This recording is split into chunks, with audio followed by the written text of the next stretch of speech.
공중보건 기본 이론 시간입니다. 첫 시간이고요. 자, 저랑 기초 이론 수업에서 만나셨던 분들도 있지만 대부분 학생들은 아마 이 수업을 시작으로 이제 수험생활 공부를 시작을 할 거예요.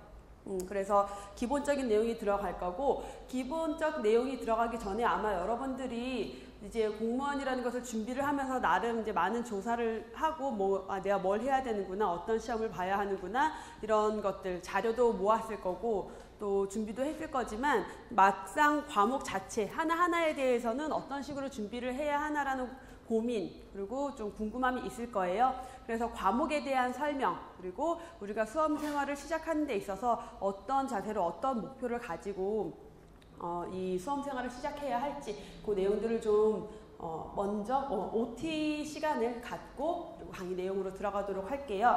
자, 공중보건이라는 과목을 학부 때나 접해 보신 분들이 계시죠? 아마 대부분 보건과 관련된 이제 분야에서 오신 분들이 대부분이기 때문에 처음이신 분들도 있지만 최소한 보건학이라는 것을 전공 과목은 아니고 교양 과목으로 그렇죠 거의 접해 보셨거나 그래서 막연하게는 알고 있어요. 또 뭔가 그 면허증 시험에서 공중보건학 시험을 보신 분들도 있고 근데 면허증에서 봤던 공중보건학이랑은 차원이 틀려요. 깊이나 범위가 굉장히 이제 넓게 들어가고 여러분들이 기술직 쪽 같은 경우는 공중보건만 보시게 될 거고 보건직 준비하시는 분들은 공중보건, 보건행정 두 과목을 다 보시게 될 건데 공중보건은요 알고 계시겠지만 보건학보다 훨씬 더 범위가 넓다라고 보셔야 돼요. 보건학은 공중보건의 하나의 기본 베이스가 되는 거고 공중보건학 하면요 이 안에 한 10과목 이상의 과목들이 들어가 있어요. 각각의 과목들이. 그러면 우리가 학교 다닐 때 각각의 한 과목당 보통 한 학기의 수업을 들었어요. 근데 그 10과목 정도 되는 것을 우리는 얼마 동안 공부해요? 8주. 2달 동안 8주 동안 공부하는 거예요. 엄청난 스피드로 빠르게 내용을 나가는데 각각의 과목들이 가지고 있는 내용이 너무 많아요. 그것들을 함축적으로 해야 되기 때문에 공중보건 같은 경우는 이제 보건직 시험을 딱 시작하는 학생들이 대부분 공중보건은 그래도 그 용어가 익숙해. 얘는 좀 할만한 것 같아. 근데 보건행정은 낯설어. 행정이야. 잘 모르겠어요. 이렇게 접근을 하는데 막상 공부를 하다 보면요. 마지막에 문제풀이까지 갔을 때는 공중보건에서 더 많이 힘들어하세요. 왜냐하면 기본 베이스 이해가 다 깔리고 나면 외워야 할 것들이 너무 많이 남고 그 다음에 너무 많은 내용들이 있기 때문에 이런 사이드 내용 이것도 봐야 돼? 이게 나올까? 왠지 안 나올 것 같은데 얘는 출제 비중도 너무 낮고 몇 년 동안 출제된 적이 한 번 있을까 말까인데 라는 내용들이 너무 많아요. 몇 개 있는 게 아니라 너무 많아. 그래서 과연 이걸 해야 돼 말아야 돼 라는 고민이 생겨요. 왜냐하면 지치니까. 우리가 한 과목, 두 과목만 공부하는 게 아니라 적게는 3과목, 많게는 5과목을 공부한단 말이에요. 그러니까 뭐라도 하나 빼고 싶은 마음이 솔직히 들어요. 그래서 제가 기출 경향 분석을 항상 할 때마다 이거를 해주는 게 과연 그 약이 될까 독이 될까 싶은 생각이 들어요. 왜냐하면 출제 비중이 낮으면 그래 여긴 조금 이제 내려놓는 마음이 생길까봐. 근데 제가 보여드리긴 할 건데 여러분들이 여기에서 출제 비중이 낮다라고 해서 걔를 소홀히 할 수는 없어요. 출제 비중이 낮을 뿐이지 여러분들 시험에 나올 확률이 있다 없다. 있어요. 충분히. 그럼 그 문제를 풀어야 돼요. 우리는. 그렇기 때문에 각각의 챕터에 대한 중요도 얼마나 더 출제 비중이 높으냐를 보여드리는 거지 출제 비중이 낮으니까 안 해도 될 개념은 아니라는 것을 좀 보시고요. 자, 서울시랑 지방직 조금 나눠서 보여드릴게요. 여러분들 교재에 차례 있으니까 그 차례대로예요. 너무 안 보이죠? 여기 불 때문에 그런가? 보이나요? 잘 안 보이죠? 여러분 여기 내용은 사실 그닥 중요하지 않아요. 제가 그냥 말로 설명을 드려도 될 것 같은데 자 보시면은 서울시 2015년 14년 문제들은 다 오픈이 돼요. 이제 서울시 문제들이 오픈이 되기 때문에 명확하게 나오는데요. 공중보건 총론 같은 경우는 보건학에서의 가장 기본 베이스가 되는 내용들인데 자, 앞에 거 그냥 있다고 치고 뒤에 걸 14년, 15년 걸 봐도 2014년에 총론에서 5문제 나왔고요. 2015년에는 1문제 나왔어요. 근데 내가 이제 이것만 보고서는 총론이 비중이 높은 것 같아. 총론에 막 포커스 했는데 그때그때 다르다라는 걸 보실 수 있어요. 그 다음에 역학, 보건통계, 그리고 질병관리, 환경보건. 그래서 제가 교재 구성을 짤 때요. 1편부터 4편까지가 1편이 공중보건 총론, 2편이 역학과 보건통계, 3편이 질병관리, 4편이 환경보건이에요. 1편부터 4편 안에 어려운 내용, 할 거 많은 내용, 출제 비중 높은 내용 다 들어가 있어요. 아이고.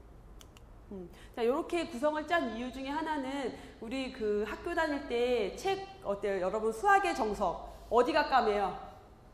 앞에가 까매. 대부분 그래요. 챕터에서 앞에 집합, 그쵸? 미분, 적분, 하해. 얘네들이 뒤에 가버리면은 아무래도 여러분들이 보는 횟수가 줄어요. 그래서 횟수를 조금 더 많이 접할 수 있게 하려고 앞쪽에 가장 중요도와 출제 비중이 높은 애들, 내용이 어려운 애들을 다 깔았어요. 그렇기 때문에 앞부분에서 얘네들을 하고 나면 뒤에는 좀 여러분들 공부하실 때 가벼워요. 내용 자체가 가볍고 공부하기에 어렵지가 않아요. 그냥 다 이해가 되는 내용이고 알고 있는 내용들 중에 이런 문제가 나올 수 있구나를 정리하는 문제예요. 그래서 앞쪽에 이렇게 포진되어 있다는 걸 참고하시면 되겠고, 자, 산업보건 그리고 식품위생보건 영양도 그때 출제 비중이 달라요. 자, 이렇게 두 문제, 세 문제, 한 문제 쭉 출제가 되는데 각각의 챕터에 사실은 두 가지 과목, 두 가지의 내용이 들어가 있어요. 식품위생 따로, 보건영양 따로예요. 사실은 인구보건 따로고 모자보건 따로예요.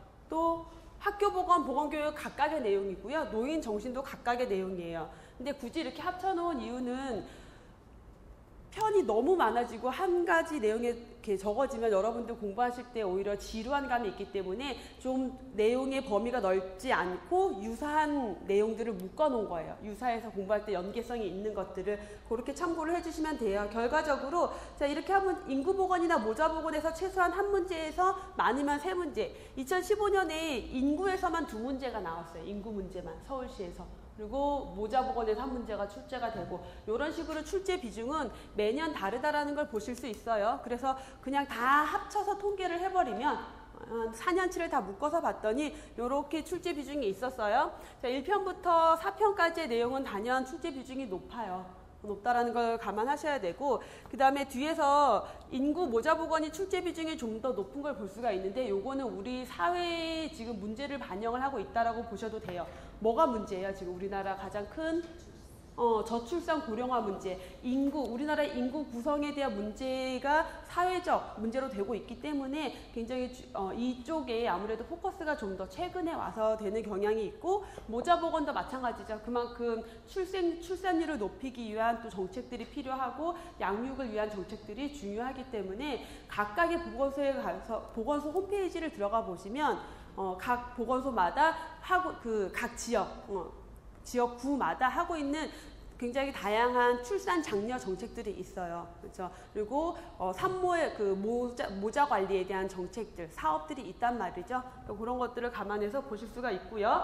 보건행정사회부장 내용이 있어요. 자, 요거는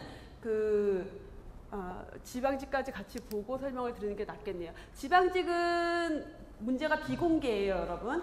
알고 계시죠?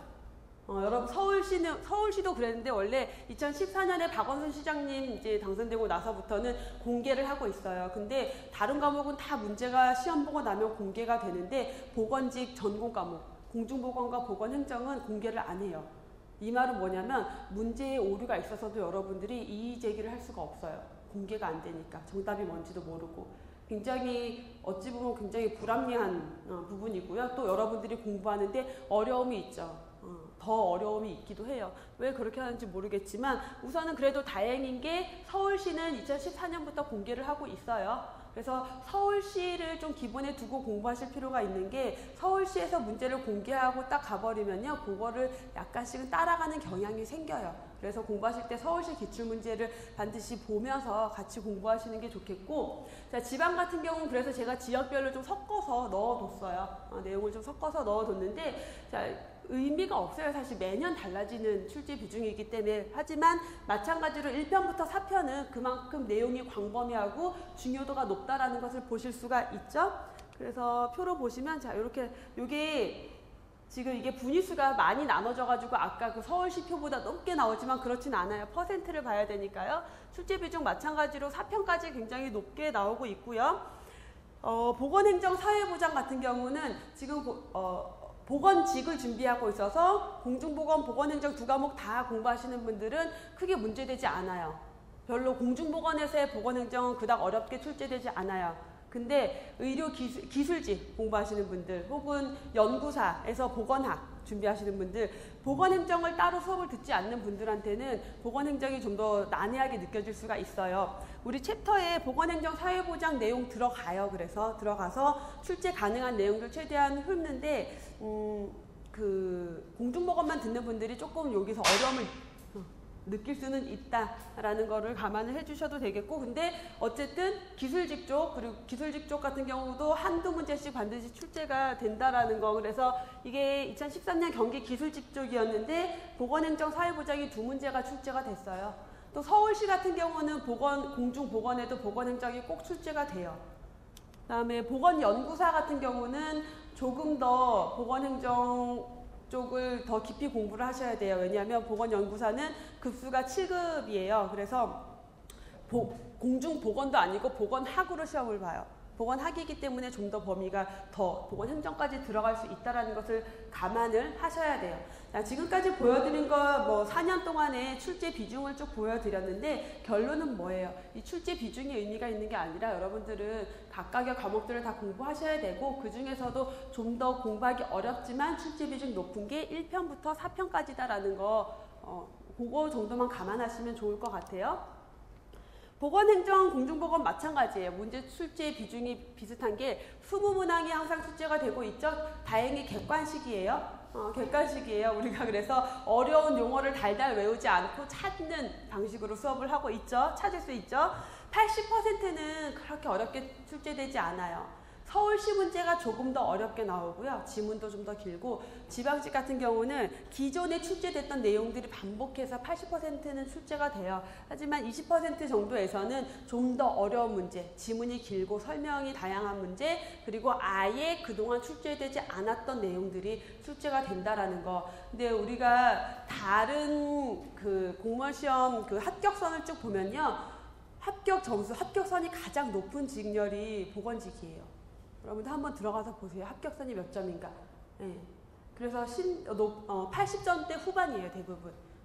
물론 지역별로 70점대가 나오기도 하는데 88점, 86점 그 정도의 합격선을 보이는 게 보건직이에요. 보건직 학생들이 그만큼 열심히 공부한다라는 거죠. 여러분도 그럴 거고. 그래서 여러분들이 80점만 맞지 뭐라고 생각하고 공부하시면 안 돼요. 여러분들 영어에서 점수 깎아먹을 거잖아. 그러면 그걸 어디에서 만회해야 돼요? 우리 전공 과목에서 만회해야 돼요. 그래서 전공 과목은 내가 100점 맞는다. 100점 맞는다라는 생각으로 공부하셔야 돼요. 그러면 빼고 갈 게 없어요. 다 보셔야 돼요. 다 공부를 하셔야 되고요. 법규 문제가 항상 출제가 되고 있어요. 늘 출제가 되는데 보건행정의 법규 문제는 조금 더 어려워요. 보건행정은 법규 문제는 조금 더 어려운데 공중보건에서의 법규 문제는 그렇게 어려운 건 아니고 다만 내용이 법에 근거해 있다라는 거의 차이고, 그 내용들은 교재 안에서 출제 가능한 법 내용들은 다 풀어내고 있으니까 같이 강의 안에서 다 들어가게 될 거예요. 자, 마찬가지로 공중보건도 그렇고 보건행정도 그렇고 문제 출제 경향은 많이 바뀌었어요. 옛날 한 10년 전과 비교를 해보면 단답식의 문제 같은 경우 잘 출제 안 돼요. 물론 있긴 있어요. 한 60% 정도는 단답식으로 출제가 돼요. 찾을 수 있는 문제인데 서술형 문제가 출제 비중이 더 늘어나고 있고요. 그러니까 문제가 단답형이어도 질문 자체는 굉장히 길어요. 그래서 이런 내용을 담고 있는 것은 무엇인가지 단순히 여기에 해당하는 내용이 맞는 것은 틀린 것은 요 정도의 난이도로 출제가 되진 않는다. 그렇기 때문에 단답형이 아니라 서술형이기 때문에 여러분들이 암기가 아니라 이해를 하고 계셔야 돼요. 그래야지 답을 쉽게 찾을 수가 있고요. 더 나아가서 문제를 복합적으로 내요. 그러니까 한 가지 내용에 대한 걸 찾는 게 아니라 여러 가지 내용을 섞어놓고 이 중에서 맞는 것은 틀린 것은, 연결이 옳은 것은, 연결이 잘못된 것은, 이런 문제가 출제되고 있기 때문에 여러분들이 공부할 때 나무 하나하나를 보는 식의 공부를 하시면 안 돼요. 숲을 보는 공부를 하셔야 돼요. 숲을 보고 그 숲 안에 있는 나무 하나하나를 알고 계셔야지 문제를 훨씬 수월하게 풀 수 있다. 그래서 똑같은 문제가 출제가 돼도 완전 단순 암기식으로 공부를 했던 친구들은 이번에 서울시 문제 출제됐을 때 너무 어려워요. 모르는 내용이 너무 많아요. 새로운 내용이 너무 많이 나왔어요. 이렇게 얘기를 해요. 근데 이 내용을 이해하고 있었던 사람들은 그 안에서 말을 이해해서 이게 의미하는 바가 뭔지를 찾아낼 수가 있단 말이에요. 굉장히 달라요. 똑같은 시험 문제가 나와도 그렇기 때문에 그 체감하는 난이도가 너무 틀린 거죠. 여러분들은 문제를 풀 수 있는 방법을 찾아야 되지 그냥 답을 고르는 연습을 하시면 안 돼요. 이걸 이해하고 이것을 해석할 수 있는 능력을 키워야 한다라는 거. 2004년에 광주 지역에서 출제됐던 문제네요. 이런 식이었죠. 과거 문제들이 다 만성질환에 대한 설명으로 옳은 것은, 그러면 만성질환의 특성이 뭐 한 10몇 가지가 쭉 교재에 나열이 되어 있어요. 그것만 알면은 거기에 해당하는 거, 해당하지 않는 거 찾을 수가 있겠죠. 그래서 만성질환 하면 우리가 알고 있는 고혈압, 당뇨병 이런 것들이 만성질환이에요. 어때요? 고혈압, 당뇨 하면은 한번 걸리면 오래 지속되고 회복되지도 않고 점차 악화되는 경향이 있고, 그리고 진행 속도가 느리고 언제 걸렸는지도 모르고. 근데 원인은 뭐예요? 원인은 잘 몰라요. 다양한 것들이 영향을 미쳐요. 어느 하나가 원인이야가 아니라 굉장히 많은 영향 요인들이 있단 말이에요. 자, 병의 원인은 언제나 하나다? 하나가 아니죠. 다양한 원인이 있고. 만성질환은 갑자기 발병한다? 아니죠. 서서히 진행이 되죠. 당뇨병, 유행성 감기. 자, 당뇨병은 맞지만 유행성 감기는 만성질환에 해당되지 않아요. 걸렸다가 낫면 그만이죠. 질병의 진행 속도가 느리다, 회복이 어렵다라는 특성. 자, 계속 적절한 치료 관리가 불가능하다? 가능한 거예요. 자, 여기서 조금 헷갈릴 수 있는데 관리가 굉장히 중요해요. 만성질환에 걸렸다고 해서 더 이상 관리할 수 없어가 아니라 만성질환, 특히 당뇨병, 고혈압 같은 경우는 그래서 2차 예방이 굉장히 중요한 질병 중에 하나예요. 왜냐하면 당뇨병 같은 경우 특히 걸린 이후에 관리만 잘 하면은 건강에 아무 큰 문제 없이 살 수가 있어요. 근데 관리가 안 되면 뭐가 문제예요? 합병증으로 다양한 뭐 DMF, 당뇨성 발이라던가 망막장애라던가 뭐 어떤 그 상처가 있을 때 회복이 안 된다거나 이런 문제가 발생하는 거죠. 관리가 가능한 질환이 만성질환이에요. 그래서 2차 예방이 중요하다. 자, 1차 예방, 2차 예방은 우리 내용에서 배울 거고요. 이런 식의 문제였다면, 자, 2015년 만성질환에 대한 문제가 이렇게 출제가 됐어요. 한번 우리 풀어볼까요? 여러분들 아직 안 배웠으니까 잘 모르는 게 맞는데 그냥 만성질환에 대한 우리가 일반적인 상식만 가지고 한번 볼게요. 만성질환의 특성 중에 올바르게 기술한 것을 모두 고르래요. 만성질환은 일반적으로 다양한 위험 요인이 복잡하게 작용해서 발생한다. 어때요? 맞는 것 같아요. 그쵸? 그 다음에 제2형 당뇨병은 성인형 당뇨병으로 불리며 인슐린 저항성이 생겨서 발생한다. 잘 모르겠어요. 틀렸어요? 네. 왜? 인슐린 저항성이 뭔데? 인슐린 저항성이 뭔데? 인슐린이 낮게 나오고 인슐린이 낮아야 돼. 그거는 그 인슐린 저항성은요, 인슐린에 잘 반응하지 않는다라는 거예요. 인슐린이 아예 분비되지 않는다라는 게 아니라 내 몸에서 원래 인슐린이 분비가 되잖아요. 인슐린이 분비가 되는데 그 인슐린에 대해서 내가 무뎌지는 거예요. 그러니까 인슐린이 하는 역할이 뭐예요? 당을 분해해야 되잖아. 근데 그 능력이 떨어진다라는 거예요. 다시 말해서 인슐린이 없다라는 뜻은 아니에요. 저항성이 있어서 발생한다라는 거. 맞는 내용이에요. 그러니까 뭐냐면 예전에 만성질환의 특성 이렇게 물어봤는데 우리가 만성질환을 공부할 때 챕터에 들어가서 보면은 만성질환의 특성을 보고요. 그 다음에 당뇨병에 대해서 공부를 하고 고혈압에 대해서 공부를 하고 암에 대해서 공부를 해요. 간단하게. 얘네들을 다 모아서 출제를 해버린단 말이에요. 복합적인 문제가 출제가 된다라는 거죠. 자, 요 당뇨병 내용은 우리 만성질환 할 때 당뇨병에서 좀 더 깊이 있게 들어갈게요. 그 다음에 본태성 고혈압 환자보다 속발성 고혈압 환자가 더 많다. 본태성 고혈압은 뭐고 속발성 고혈압이 뭔지 또 알아야 되겠죠. 본태성 하면 본래 내가 가지고 있는 거. 그냥 고혈압 자체가 발생한 거고, 속발성 고혈압 하면 다른 원인에 의해서, 다른 질병에 의해서 고혈압이 생긴 거예요. 예를 들어서 만성 신부전증에 의해서 고혈압이 생겼어. 신부전증을 갖고 있는데 그것 때문에 고혈압이 발생했거나, 혹은 임신 중에 갑자기 고혈압이 발병했거나, 임신으로 인해서. 그런 것들이 속발성 고혈압이에요. 누가 더 많을까요? 원래 고혈압 환자, 그냥 고혈압이 걸린 사람이 95%예요. 속발성은 얼마 안 돼요. 2010년, 잠깐만.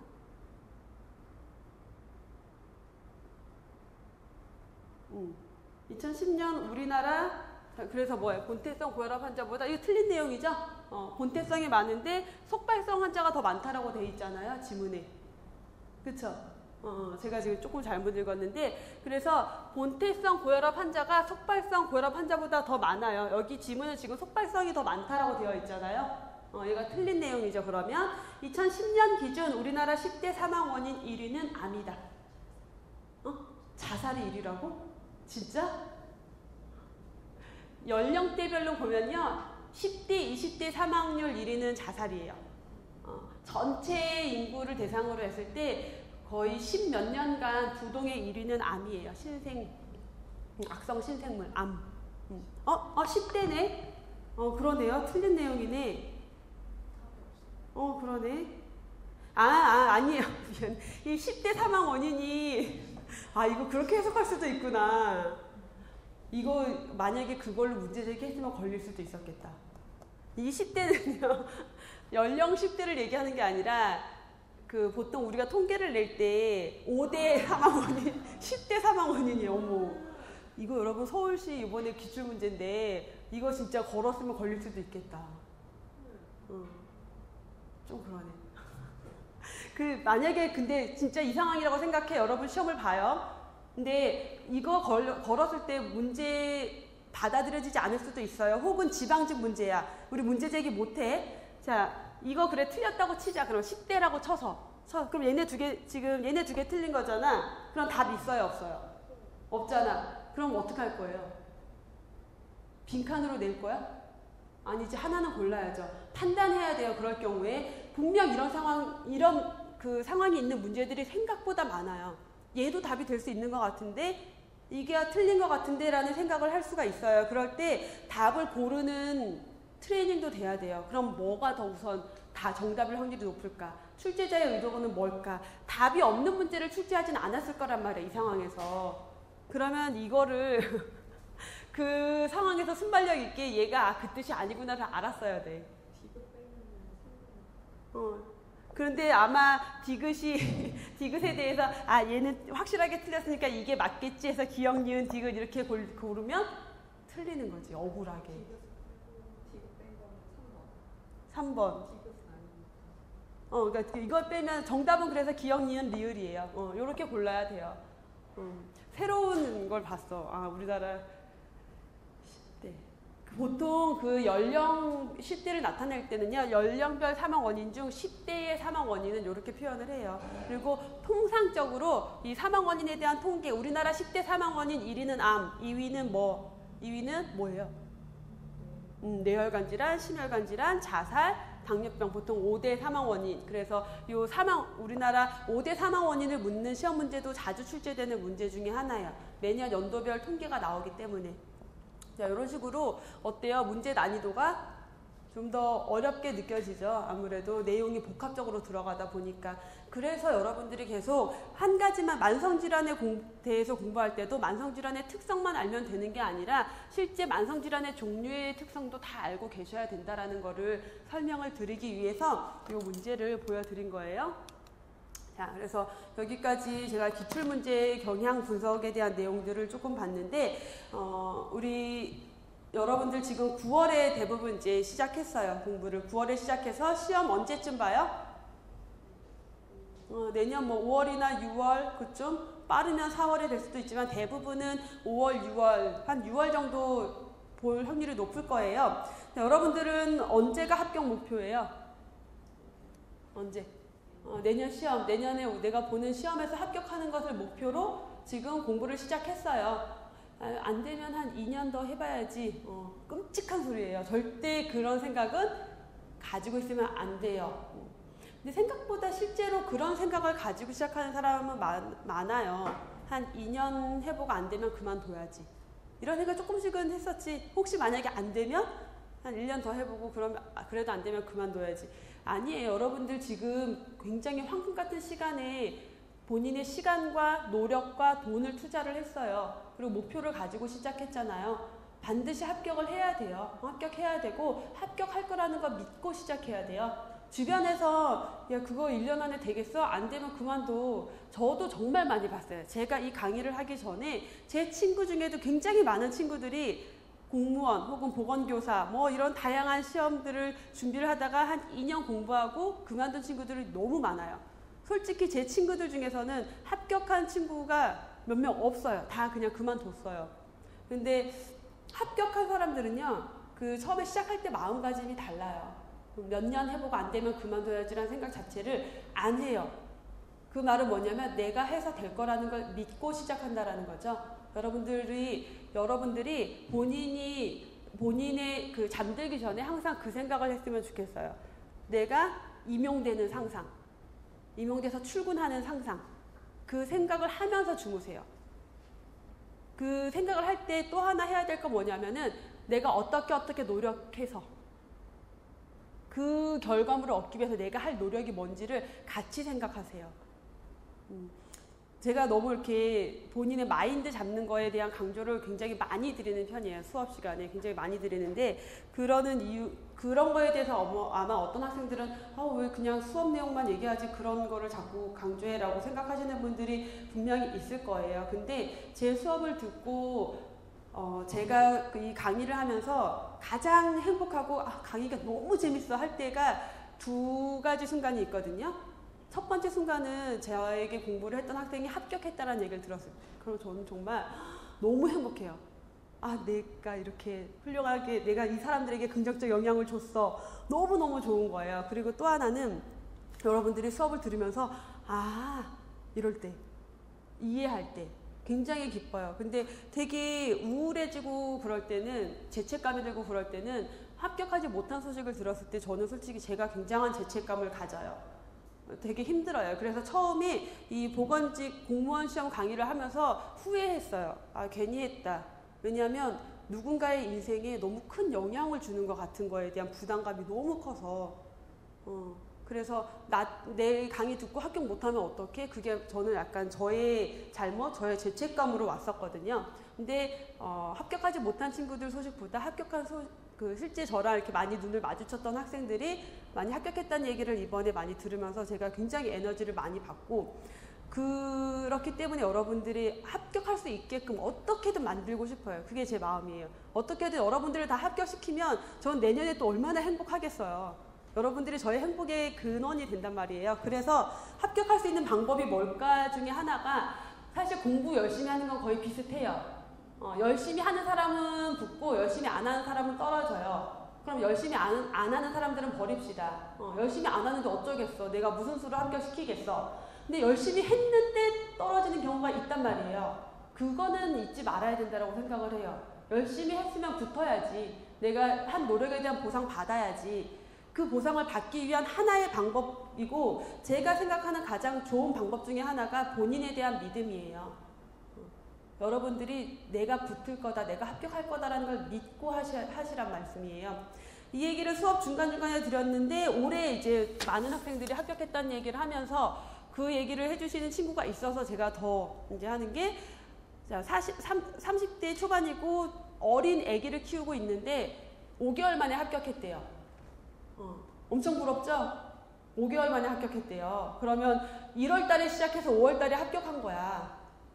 얼마나 부러워요. 근데 그분의 합격 수기에 수업 내용이 너무 좋았어요. 이거 말고요. 무슨 내용이 있었냐면 교수님이 믿고 하라는 그 얘기에 정말 믿고 했고 그게 가장 큰 도움이 됐다라고 얘기를 줬어요. 그분 같은 경우는 주변에서 야, 애 키우면서 무슨 안 될 괜히 쓸데없는 짓 하지 마 이런 얘기를 이제 많이 들었는데 합격을 했고 그분 말고도 다른 분들도 그렇게 단기간에 유독 합격한 친구들이 많은 것 중에 하나는 단기간에 도전하는 대신 본인이 집중을 한 거고요. 그 집중하는 중간에 본인이 믿고 한 거죠. 내가 합격할 거라는 것을.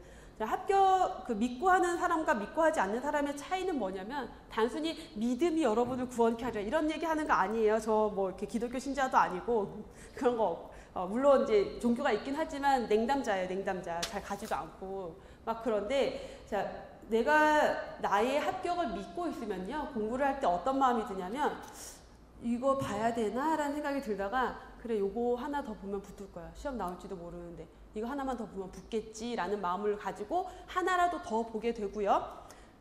그 믿음이 없는 사람들은 공부를 하다가 왜 이렇게 볼 게 많아? 이게 나오겠어?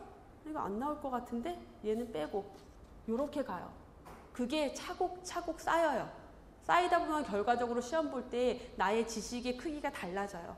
무슨 말인지 알겠죠? 그래서 반드시 여러분들 믿고 하라는 얘기를 그래서 드리고요. 그래서 보건행정에서도 말씀을 드렸지만 여러분들한테 오늘 꼭 제가 그 숙제를 내줘요. 우리 보건행정 숙제 했어요? 제가 그때 얘기했죠. 오늘 다시 숙제 내줘요. 오늘 집에 가서 합격 수기를 쓰세요. 본인의 합격 수기. 나중에 귀찮아서 못 써. 합격하고 나면 귀찮아서 못 써. 합격 수기 쓰는데 어떻게 쓰냐면요. 그냥 자 열심히 해서 합격해서 너무 기뻐요. 뭐 교수님 감사해요. 이런 거 말고요. 자 왜 우리 가끔 그 카페 같은 데 보면 합격 수기 진짜 길게 쓰는 사람들 있잖아요. 공중보건은 어떻게 공부했고요. 보건행정 어떻게 공부했고요. 국어는 어떻게 공부했고요. 영어는 어떻게 공부했고요. 저는 아침에 6시에 일어나서 늘 도서관에 가서 불을 켜고 앉아서 이렇게 했고 밤 10시에 이렇게 나왔습니다. 이런 합격 수기 쓰는 사람 있어요. 그거 뭐냐면 자기가 공부할 방법 계획 세우라는 말씀이에요. 여러분들. 그냥 아무 계획 없이 아침에 눈 뜨면 부랴부랴 하고 나서 앉아서 이렇게 하지 말고 합격 수기에 내가 어떻게 공부할지를 다 쓰세요. 그 다음에 그대로 하세요. 그렇게 했는데 떨어지겠어? 안 떨어져요. 못 떨어지지. 그쵸? 그래서 꼭 쓰세요. 제가 그때도 얘기했지만 합격 쓰기 쓰는 오늘 가서 합격 쓰기 쓰는 사람들은 제가 주수를 걸 거예요. 다 합격해요. 쓰는 사람은. 알겠죠? 그 다음에 합격 쓰기를 저한테 제출해 주세요. 그럼 더 좋을 것 같아. 제가 기도해 드릴게요. 참고로 저는 뭐 종교 그런 거 보면 저희 이제 결혼한 시어머님이 굉장한 기독교 신자인데요. 기도발이 어마어마하세요. 그래서 제가 교제했을 때 저는 이제 기도하고 그런 사람이 아닌데 어머님의 기도로 제가 제 남편을 만났다라고 믿고 계세요. 저도 그거에 대해서 약간 진짜 어머님 덕분에 내가 우리 신랑을 만났나? 그리고 감사하는 마음을 갖는데 어머님이 기도를 한 달 전부터 기도를 해주시고 계신데 어떤 기도를 해주시고 계시냐면 제가 쓴 책으로 공부한 학생들이 모두 다 성공하기를 기도하고 계세요. 매일 밤. 그러니까 여러분들을 위해서 저희 어머님이 기도를 하고 계시다고요. 믿든지 말든지. 진짜 하고 계세요. 왜냐하면 매일 밤 10시에 교회에 가서 주무신 다음에 새벽 3시에 일어나서 기도하시는 분이세요. 다시 말씀드리면 저는 기독교 신자가 아닙니다. 저는 아니에요. 근데 어머님이 그렇게 새벽마다 기도를 하시는데 정말 이렇게 열과 성을 다해서 진심으로 하세요. 그래서 여러분들에게 조금이라도 좋은 기운을 드리고 있고 저도 그러길 위해서 정말 마음을 다해서 여러분들을 응원하고 있고 여러분들을 합격시키기 위해서 저의 모든 열정을 다할 거니까 자, 지금부터 여러분들은 믿고 공부를 하실게요. 그렇죠? 자, 믿고 하실 거고 하나만 더 얘기합시다. 하나만 더 얘기하면 여러분들 수업 시간에 집중하세요. 졸릴 수 있어요. 졸 수도 있어요. 딴짓 할 수도 있어요. 근데 그만큼 본인 손해예요. 얼마나 귀중한 시간이에요? 여러분들 지금 9월이에요. 9월부터 공부 시작해서 4월까지 공부하겠죠? 제대로 공부하는 시간은 5월, 6월 이제 시험 막바지고 준비고 그쵸? 그러면 이게 총 8개월밖에 안 돼요. 여러분들 공부할 수 있는 시간이 1년 남았는 줄 알았죠? 8개월밖에 안 남았어요. 8개월 동안 몇 과목 공부해요? 3과목에서 5과목을 공부를 해요. 그러면 한 과목당 적게는 1.5개월, 1개월 반, 많이는 2개월 정도밖에 안 돼요. 한 과목당. 별로 안 많아요, 시간. 근데 아직 각 과목별로 8개월이 남았으니까 천천히 절대 그렇지 않아요. 집중해야 돼요. 자, 여러분들 저랑 수업하는 시간이 몇 시간? 32시간밖에 안 돼요. 한 과목당 48, 32. 그쵸. 4시간씩 8주 수업이에요. 그러면 32시간밖에 안 돼요. 그럼 하루 반밖에 안 되는 거예요. 여러분 수업 듣는 시간이. 하루 반이 수업인데 그 중에서 반을 졸아버리면 여러분들 듣는 시간은 한 반나절 조금 넘는 정도? 하루에서 반 정도밖에 안 되는 거예요. 근데 그 귀한 시간을 졸고 그 다음에 동영상으로 다시 봐야지. 시간 버리는 거예요. 그쵸? 특히 여러분들 이 자리에 나와 있잖아. 그럼 저랑 눈 마주치면서 대화하면서 공부해야지. 그리고 동영상으로 수업을 들으시는 분들도 그 동영상 보다가 중간에 잘라놓고 딴 일 하다가 와서 하고 절대 이어지지 않아요. 연속되지 않고 동영상도 한 번 키면 집중해서 최소 한 번에 4시간, 4강씩은 들어야 돼요. 그게 하루 수업이니까. 그렇게 집중해서 공부를 해주시길 바랄게요. 집중을 해서 공부를 하고 수업 시간에 최대한 모든 내용을 다 이해를 한 다음에 이제 나머지 것들을 암기하셔야죠. 암기도 다 해야 돼요. 그건 조금 더 이해를 하고 난 다음에 암기하세요. 처음부터 내용 세세한 거 암기하려고 들면은 지쳐서 못 외워요. 그리고 뒤에 가면 까먹어요. 그러니까 처음에는 내용을 모두 최대한 이해하고 거기에서 반드시 외워야 할 것들을 외우는 방식으로 공부를 진행을 해 나갈게요. 이해하셨죠? 자, 마음을 다 잡고 우리 교재 이론 수업 지금 이번에는 이론 수업 기본 이론 수업이고요. 다음 2개월 후에는 심화 수업이 들어갈 거예요. 심화 강의에서는 뭐가 다르냐? 자, 기본 수업에서는 여러분들이 다 처음 수업하는 것을 기본이기 때문에 좀 더 세부적인 설명이라던가 쉬운 설명 위주로 들어갈 거고, 심화 수업에서는 기출이 어디에서 기출이 어떤 식이 나왔는지에 좀 더 포커스를 맞추면서 세세한 설명보다는 어떤 식으로 이 내용을 접근을 해야 하는지와 법규 내용들을 각각 다 들어갈 거예요. 챕터별로. 여러분들 공부하실 때는 강의 기본서의 기본 내용 다 보시고요. 시간이 되실 때 기출문제와 예상문제를 풀어보시면 좋아요. 근데 기출문제는 이제 기출에 근거해서 복원된 문제들이 대부분이고, 예상문제는 여러분 실제 시험 문제가 이렇게 나올 것이다 라기보다는 각각의 단원을 문제를 통해서 어떤 내용이 중요한 내용인지 그걸 보시라는 개념의 예상문제라는 것을 감안하시면 좋을 것 같고, 자, 또 마지막 하나만 더 당부를 드릴게요. 동영상 각각 구매해서 혹시 들으시는 분이나 여러분들 중에 이제 각각 들으시는 분들이 기본이나 심화 둘 중에 하나만 듣겠다, 그거까지는 제가 본인 선택인데, 반드시 꼭 들었으면 하는 게 단원별 문제풀이예요. 제가 수업을 여러 차례 해보니까 기본서 수업을 하고 난 다 했을 때까지는 약간 모호했던 것들이 단원별 문제풀이를 하면 굉장히 개념 정리가 확실하게 되고요. 이 내용이 이렇게 문제가 출제가 되니까 내가 이걸 어떻게 공부해야겠구나, 그런 개념들이 생기게 돼요. 그래서 그 단원별 문제풀이 수업은 반드시 여러분들이 들었으면 좋겠다라는 말씀을 드리고, 자, 여기까지 해서 수업 공중보건학에 대한 OT, 오리엔테이션 마치고요. 잠깐 쉬었다가 우리 기본서 내용 들어갈게요.